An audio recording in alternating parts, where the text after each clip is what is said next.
Hello everyone. तो इस video में हम ट्रिग्नोमेट्रिक टेबल बनाने का आइडिया देखेंगे। जैसे आपको एग्ज़ाम में अगर ट्रिग्नोमेट्रिक टेबल बनाना है, क्योंकि वैल्यूज़ यूज़ करनी रहती है, तो अगर ट्रिग्नोमेट्रिक टेबल बनाना है तो उसके लिए इजी तरीका क्या है, आपको पूरा वैल्यूज़ को एक एक वैल्यूज़ को याद रखने की ज़रूरत नहीं है। अगर याद है तो बहुत अच्छी बात है, बट अगर आप एक ट्रिक समझ जाएंगे तो आपको ट्रिग्नोमेट्रिक टेबल बनाने के लिए बहुत आसान हो जाएगा। ठीक है, अगर कोई भी बोलेगा आप बनाओ ट्रिग्नोमेट्रिक टेबल या एग्ज़ाम में आप यूज़ कर सकते हो। तो चलिए शुरू करते हैं आज का वीडियो। ओके, तो सबसे पहले आपको सिर्फ एक चीज़ याद रखनी है इसमें।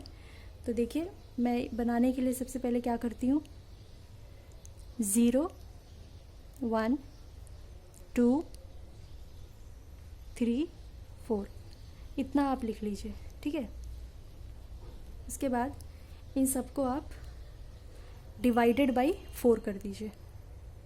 Divided by 4, this divided by 4, divided by 4 and divided by 4, सबको डिवाइडेड बाई 4, 0 से लेकर 4 तक लिखा, फिर उसके बाद डिवाइडेड बाई 4 कर दिया। ओके, और इन सबको अब आप रूट लगा दीजिए। ठीक है, रूट का कंसेप्ट आई होप आपको मालूम होगा। ठीक है, तो अब इसी को बस सॉल्व करना है और सॉल्व करके रूट से बाहर जो भी वैल्यूज़ आएगा वो आपको यहाँ पे पुट कर देना है। ठीक है, तो देखिए 0/4, 0/4 क्या होता है, 0/4 इज़ 0। ठीक है, तो ये रूट से बाहर आके क्या हो जाएगा, 0। तो साइन 0 की वैल्यू क्या होगी, 0। ठीक है, अब 1/4, तो 1/4 रूट से बाहर आके क्या हो जाएगा, 1/2। ठीक है, जो 4 है वो रूट से बाहर आके 2 बन जाएगा। ठीक है, अब ये देखिए 2/4 को जैसे यहाँ पे मैं सॉल्व करके दिखा देती हूँ। ये 2/4 है। ठीक है, तो 2/4 क्या हो जाएगा, 2 1 ज़ा 2 2 ज़ा 1/2। ठीक है, अब ये रूट में है तो अब ये रूट से बाहर आके क्या हो जाएगा, रूट से 1 बाहर आके 1, और ये 2 है तो रूट से बाहर आके 1/√2। तो साइन 45 की वैल्यू 1/√2 हो जाएगी। ठीक है, 60। ठीक है, अब इसको रूट से आप बाहर निकालेंगे तो 3 तो रूट से बाहर आके वो √3 ही रहेगा। ठीक है, ये √3 रहेगा, और ये 4 रूट से बाहर आके क्या हो जाएगा, 2 हो जाएगा। ठीक है, क्योंकि 2 2 ज़ा 4 होता है, ये परफेक्ट स्क्वायर है। ठीक है, अब ये देखिए 4/4 क्या होता है, 1, तो रूट के अंदर 1 है तो 1 √1 बाहर आके 1 हो जाएगा। ठीक है, 4/4 कट होके 1 होगा और √1 इज़ 1। ठीक है, तो ये आपको वैल्यूज़ आ गई। तो बस आपको ये 0 से लेके 4 तक आप याद रखिए, डिवाइडेड बाई 4 सबको कर दीजिए। बस यहाँ पे सॉल्व करके सबको लिख दीजिए। अब आपने ये सॉल्व कर दिया।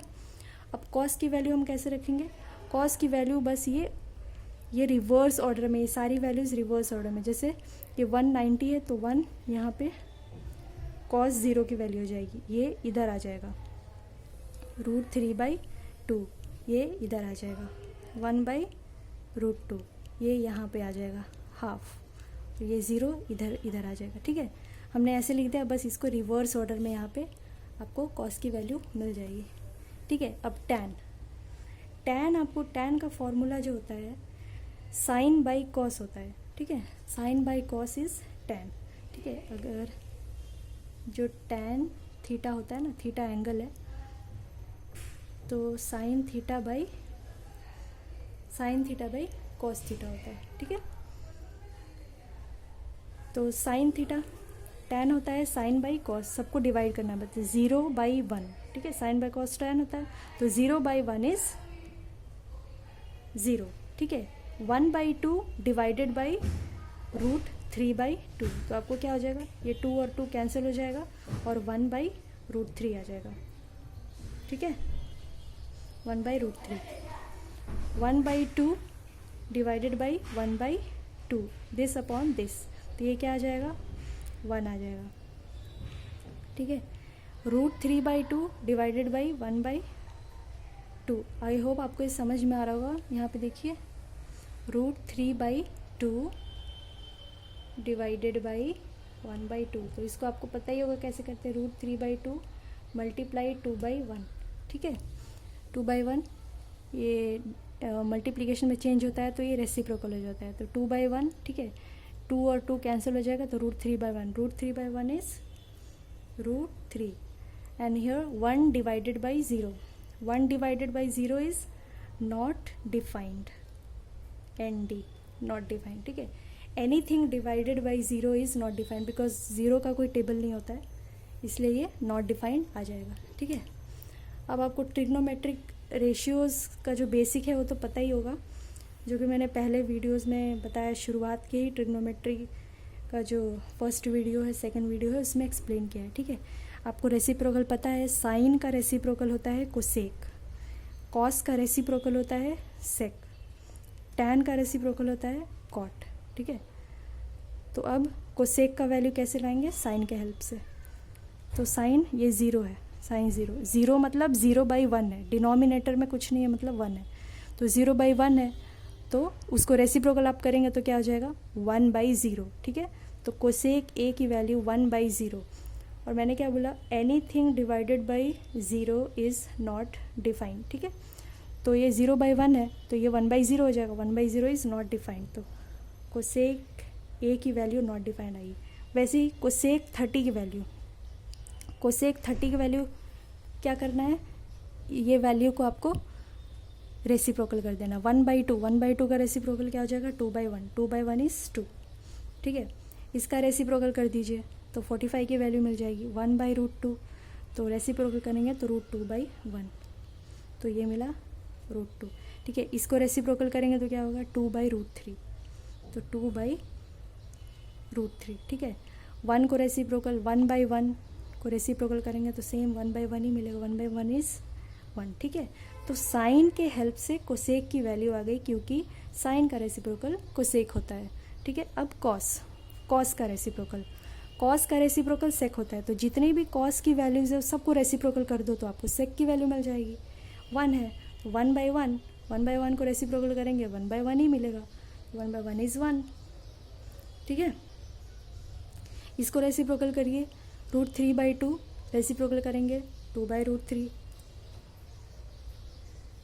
1/√2 को रेसिप्रोकल करेंगे तो √2/1, √2/1 इज़ √2, इसको रेसिप्रोकल करेंगे तो 2/1, 2/1 इज़ 2। अब ये है, देखिए 0/1, 0 है मतलब 0 डिनोमिनेटर में 1 है, तो इसको रेसिप्रोकल करेंगे तो क्या होगा 1/0, 1/0 इज़ नॉट डिफाइंड, ठीक है। ये आपको ध्यान में रखना है, anything divided by 0 is not defined. 0 लिखा है मतलब 0/1 है, तो उसको रेसिप्रोकल करेंगे तो 1/0 आ जाएगा, इसलिए नॉट डिफाइंड, ठीक है। अब कॉट, कॉट टैन का रेसिप्रोकल कॉट होता है, ठीक है। तो ये देखिए टैन ए 0 है, टैन 0 क्या है 0 है, तो ये 0 मतलब 0/1 है, तो इसको रेसिप्रोकल करेंगे तो 1/0, दैट इज़ नॉट डिफाइंड, ठीक है। ये नॉट डिफाइंड आ जाएगा, ठीक है। 1/√3, 1/√3 को रेसिप्रोकल करेंगे तो √3/1, ये √3 आ गया, ये 1/1 इज़, ये 1/1 1 आएगा, और ये है √3 है मतलब नीचे क्या है √3/1 है, तो इसको रेसिप्रोकल करेंगे तो 1/√3 आ जाएगा, ठीक है, 1/√3। अब ये नॉट डिफाइंड, नॉट डिफाइंड है मतलब 1/0 है, ठीक है। तो 1/0 को आप रेसिप्रोकल करिए तो 0/1 आ जाएगा, 0/1 इज़ 0, ओके, समझ में आया ये कॉट। ये नॉट डिफाइंड मतलब 1/0 है, 1/0 उसको रेसिप्रोकल करेंगे तो 0/1 आ जाएगा, 0/1 इज़ 0, ठीक है। तो इस तरह से आपको ट्रिग्नोमेट्री टेबल बनाना है अगर एग्ज़ाम में आपको दिया जाए तो, ठीक है। सिर्फ आपको यही वैल्यूज़ याद रखनी है, 0 1 2 3 4, ठीक है, और उसको डिवाइडेड बाई 4 करना है और सबको रूट डालना है, रूट से बस बाहर निकाल के इसकी वैल्यू निकालनी है, बाकी सब इस पे बेस्ड है, ठीक है। तो आप वीडियो को बार बार 2-3 बार देखिए तो आपको ठीक से समझ में आ जाएगा। आई होप आपको ये आइडिया अच्छा लगा होगा, अगर अच्छा लगा तो please like the video and thank you so much and stay tuned for the next part.